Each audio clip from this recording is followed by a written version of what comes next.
নেতাজি জিন্দাবাদ, নেতাজি জিন্দাবাদ, নেতাজি জিন্দাবাদ, নেতাজি জিন্দাবাদ। নেতাজি বসেন। নেতাজি, আমার গ্রামে একটা সমস্যা আছে। এই সাকাত, তুই ছোট মানুষ, তুই চুপ থাক। আগে আমাকে সমস্যা আমরা আগে কয়া নেই। এই সাকাত, চুপ থাক, আগে বড়দের কথা শুনি। নেতাজি, আমাকে যে গাঁও গ্রামের সমস্যা ওই রাস্তাঘাট। মনে করেন 11 বছর ধরে বাড়ি ভেঙে আনছি। মনে করেন 9টা হইতেছে মেম্বার, এত চেয়ারম্যান, হেরা আজ পর্যন্ত রাস্তাঘাট ভালো করে দিয়ে আসবার নাই। আমাকে এই ছোট্ট একটাই দাবি, এই রাস্তা চাই। ঠিক আছে, আমি ব্যাপারটা এখনই দেখতেছি।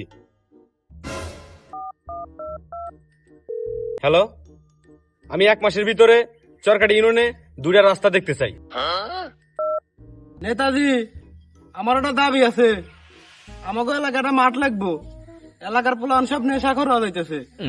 এই কালাবিল্লা, তুমি এতক্ষণে একটা ভালো কথা বলছো।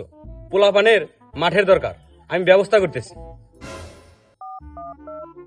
হ্যালো, হ্যাঁ, ভোটগড় বাজারের এই পাশের যে জমিটা আছে, এটা কি মবুর জমি? এই জমিটা পোলাপানের জন্য, মাঠের জন্য বরাদ্দ করে দাও। নেতাজি, আমগো এলাকায় একটা সমস্যা আছে। এটা হলো বড় সমস্যা, এই কারেন্টের সমস্যা। কারেন্ট থাহেই না, এই লেগিয়া পোলাপান পড়ালেখা করিয়া বাড়িতেছে না। আপনি এই ব্যাপারটা একটু দেখবেন। তাই নাকি? এটা তো বিরাট সমস্যা, আমি এখনই ব্যবস্থা নিতেছি। হ্যালো, এটা কি দৌলতপুর পল্লী বিদ্যুৎ অফিস? চরকাটি ইউনিয়নে প্রতিদিন লোডশেডিং হয়। এই লোডশেডিং এর কারণে পোলাপানের লেখাপড়া হচ্ছে না।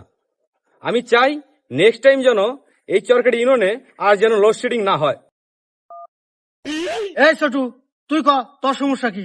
নেতাজি, আমার এলাকার নেটের সমস্যা। এলাকায় কোনো টাওয়ার নাই। নেতাজি, আপনি কথা বলেন কেমনে? ধরাই বললাম নাকি রে? কি? ওই এতক্ষণ পরে আঙ্গতে চাপাবাজি করছে, আজকে পাতি নেতা জাত করে নেই।